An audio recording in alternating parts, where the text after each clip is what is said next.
Hey, I'd like to welcome you to another episode of the Mission Matters Money Podcast, your source for all things money. My name is Adam Torres. You can follow me on Instagram at AskAdamTorres to keep up with my book releases, book tour schedule, signings, all that other good stuff. Always love to connect with you there. And as always, if you'd like to apply to become a co-author of one of my upcoming books, just head on over to the website, missionmatters.com, and click on Become an Author to apply. All right, so today I have Mark Atalla on the line, and he is the managing partner over at Carlyle Capital, and this is a very special episode. We're going to be talking about Mark's recent publication that he was published in, which is one of our books, and the name of it is Money Matters. World-leading entrepreneurs reveal their top tips to success, and this is volume 2. This is the real estate edition, and we tapped Mark on the shoulder for this because he is our lending guy. So first off, Mark, welcome to the show. Adam, thanks for having me. I appreciate it. Oh man, so I was really excited to publish your work, Mark. So just to start off for all the listeners who haven't had a chance to pick up a copy of the book yet, Mark's chapter was titled "Why Using a Private Lender for Bridge Loans is Beneficial." Mark, just to kind of give the audience a little bit more on your background, let's start off by talking a little bit more about Carlyle Capital. Tell us a little bit more about the company, please. So, we're a private lender. We're an asset-based lender. We look at more of underwriting the asset typically more than the borrower, which gives us, I think, a little bit higher leverage in dealing with more institutional banks who focus more on the borrower's ability to repay a loan versus the actual asset itself. So it's just a different outlook really on lending. We're more for the developer-type clientele, the investor-type clientele, and, we're able to deploy capital a lot quicker and a lot faster than more institutional lenders do.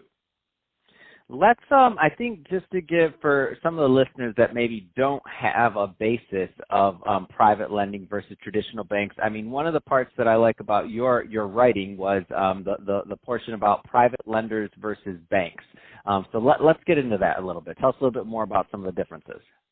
Banks just, they're very, they don't like high-risk type of scenarios, right? They like more safe, pension fund type of investments to where they can park money in long-term. We're a short-term lender. We're designed to get you to your end goal as quick as possible because our end goal is ideally one of the same, right? If you're buying a property and you're looking to rehab this property and put it back on the market, our paper's out for, a year, 18 months turnaround time versus bank paper where it's out for, 30 years. So, that's really kind of the edge that we want to give, our clientele and our investors is the capability to have a lender that understands the product and understands what you're doing and be able to deploy capital in the marketplace, a lot faster. And so, let's get into that length of time. So specifically, Sure. Bridge loans. So I know you lay out bridge loans in your writing, also in the chapter. Tell us a little bit more about that and how those work for those that maybe haven't had one yet. How bridge loans work? Mm-hmm. So a bridge is typically just, trying to get you to, an end goal, right? If you're trying to, if you've got an exit strategy of, buying this property and rehabbing it, like I said, or if you've got, a property that you see that you want to add value to versus, maybe adding tenants and rehabbing it for, multifamily or long-term use, right? You can't qualify for long-term paper, getting the leverage that we can give you. We can give you higher leverage than more banks do, understanding that you want to go into a property and rehab it and rent roll it and then obviously sell it as a business and a piece of real estate. So there's different aspects and different dynamics of what we can do that most institutional lenders just don't understand or they don't want to do. And in my opinion, I think that kind of gives us a little bit of an edge in the marketplace. And so in your writing, you go into 7 benefits of using a private lender for real estate investments. So, and I love the way this is laid out. So I'm going to go to, we're not going to hit all 7 for the listeners. I know you want us to, but we're not. Why? Because we still want you to go buy the book. So go do that. So, but we're going to give you a little bit more teasers here. So this is good. So first off, when we talk about, let's get into approval time. So benefit number 3, faster approval time. So if you could get, what is a bank typically versus Carlyle Capital? I mean, a bank, man, you're lucky if you get it done in 45, 60 days sometimes. I mean, they always tell you a 30-day turnaround time. And I'm sure a lot of you listeners know if you ever apply for bank financing, it's usually much Yes, longer sir. than that. I do know that. And with us, man, it's a very easy process, right? I mean, we've turned around deals in 10 days. If a broker or a borrower is very organized and they get us exactly what we need on that stipulation list that we send them, we're able to close very, very quickly, which, in my opinion, gives our investors and our clientele, the advantage over other people trying to use institutional capital to close deals, right? So if it's an acquisition that they have and they need to close quickly, we're the guys. In most scenarios, my opinion at least, 5 times out of 10, that's the case, right? Sellers are always encouraged to sell, and they want to close yesterday. And that makes the process a lot more frustrating when you're dealing with bank financing that's going to take 30 to 45 days. I think that also gives us an edge as a company. Let's get into benefit number 4. So flexible loan terms. So I know most banks, and I started my career in lending. Right out of college, I was just a little baby back then, and I worked for a traditional company. And I remember we had this thing that was called our matrix, and if it was not matching that matrix, if it wasn't right there, then it wasn't getting done. And we were telling it couldn't be done. Let's get into flexible loan terms and what that means. Yeah, we have a matrix, of course, ourselves, right? Everyone has a credit box to follow, but course. Our matrix is a lot more lenient, than the brutal, matrix of institutional lenders. We're not just here to lend money for, a free-for-all, right? It's got to fit a box. It's got to make sense, but we're a lot more lenient. We understand what our clientele is doing because, we buy properties and fix and flip them ourselves. We develop properties ourselves. We understand the end product, right? So as long as we can understand the end product in the marketplace and a little bit of our clientele, it's much easier for us to underwrite loans.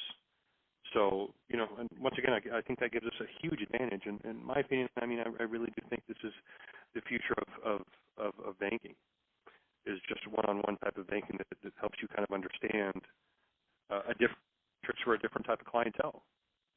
Let's get into so benefit number 7 you have here, local market expertise, because I don't think enough people talk about that. You've got to understand your product, right? Like I said, we're underwriting more of, the asset versus the borrower, right? The borrower has to be experienced. They've got to have some sort of liquidity and, understand what they're doing, right? But you have to understand more of what your product is, right? If you're buying a multifamily distressed property, right, and Adam wants to flip these 8 units, they're in terrible condition, needs to go in there, spend a couple $100,000 in rehab. He wants to rent roll them and sell them, right? Like a lot of our friends, a good friend of mine, Manny Hushman, I'm sure you guys know, that's his bread and butter, right? Commercial value add, and he'll buy them distressed, add value to these commercial properties, get good long-term tenants in there, and now he's selling not just a piece of real estate, but he's quadrupled the value with adding also a business to that real estate, right? So you've really got to understand your product, your demand for your product, and that's really kind of how we underwrite our loans, and that's really what you've got to look for. So what is the right type of, and I know you work with a lot of different types of clients, but what are some of the right types of fits? Because there's some people listening to this right now that they're like, okay, they haven't maybe considered private lender, or maybe they're working with the private lender and they're shopping around and thinking about adding another one to their list. What are some of the right types of clients that make sense for Carlyle Capital? We want, people who are individuals who are seasoned, and if they're not seasoned, obviously we're still willing to lend to them and support their projects and their opportunities, but, the risk is a little bit higher, so our pricing is a little bit higher. But, we're out there to help individuals who are in the real estate business as a whole, right, who are buying properties, holding properties, who are buying properties, flipping properties. We've got great long-term products as well for our clientele who want to just buy and hold. So, you've really got to cater to that marketplace, and that's what we do.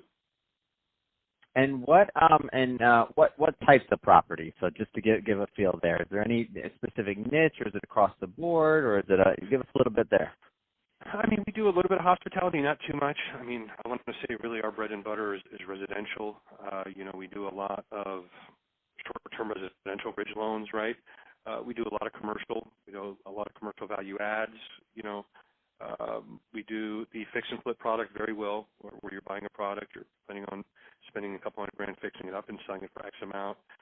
We do residential new construction. We do multifamily as well, of course. We'll do multifamily bridge, multifamily development, and commercial value add. I would say that's really kind of our top 6 credit boxes. Got it. And in terms of the rest of 2020, what's the plan for Carlyle Capital? We want to grow, man. We're trying to, grow a team and grow this into, a company that could be business for the next 20, 30, 40 years and have, a clientele who appreciates the value of what we bring to the table as a lender. Man, that's awesome. Because so, it's much cheaper than having a partner, right? That's what the equity piece. We're just going in there as, semi-expensive debt, right? No, I absolutely. can't tell you how many lists of clients I have that tell me, having you it's much cheaper than having a partner, and it, makes me happy because it's always nice to hear. No, that's awesome. And speaking of, you said being in business for the next 20 years. For the listeners, I don't think we got into this, but Mark's already been in business for over 20 years. So this isn't Mark's not just starting this game. It's not a newborn in this. And very seasoned lender. You've been through multiple cycles, multiple ups and downs. Yeah, of course. And, when you love what you do, you don't think of it as work, right? To me, this is, a hobby. I really do have a passion for what I do, and I really do enjoy it every single day. I don't know if I'll ever quit doing what I'm doing. So. Nah, you're not. You're a lender, dude. I love it. I love it. I can see it. It's awesome. And you do great work. I mean, you got great clients. It's why would you ever stop? I love it. Yeah. So, Mark, if somebody's listening to this and they want more information on Carlyle Capital or to connect with you, what's the best way for them to do that? You can call our office. We've got an 800 number, 877-700-1914, or you can email our info box at info@carlylecap.com. Fantastic. Of course, our website, Carlyle Cap. You guys can reach out there as well. Awesome. Well, hey, Mark, really great having you back on the show to talk more about Carlyle Capital. And congratulations. It was an honor to publish you in our most recent real estate edition of Money Matters Volume 2. So love your work. Love what you wrote for us. And to the listeners, don't forget, go check out Carlyle Capital, but also pick up this book. We're going to make sure that we want you to read the rest of the chapter and see what the other and see some of the other writings in the book. Also, love to connect with you there. And so don't forget, if you're listening, to subscribe to the podcast, leave us a review. If you're on our YouTube channel, also Mission Matters Money, give us a subscribe there. Leave us some comments on in the video section. Love to hear what you're working on and what kind of projects you have going on also. And Mark, thanks again for coming back on the show. It's been a pleasure.